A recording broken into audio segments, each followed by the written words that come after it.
No tere, Peep! Tere! Ole hea, ütle, mis on need kõige nii-öelda tuntumad vead, mida kalamehed teevad kalapüügi juures? Noh, üks asi on see kindlasti, et ohutus on nagu hästi oluline kalapüügi juures ka, sellepärast et teatavasti selle harrastuspüügi õngpüüniste juures on alati see hästi terav konks, mis siis võib nagu minna endale sisse ja õngekonksu juures ei ole mitte ainult häda see, et see on otsast hästi terav, vaid tal on ka kida, ehk siis tagurpidi kida, mis on selle jaoks, et kala sealt kohe terava konksu otsast ära ei tuleks.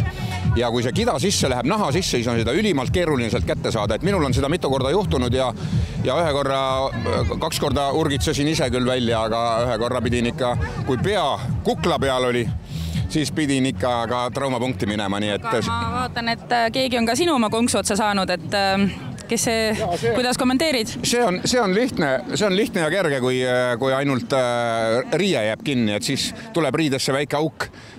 Olgem ausad, lihtsalt õige sööt peab olema.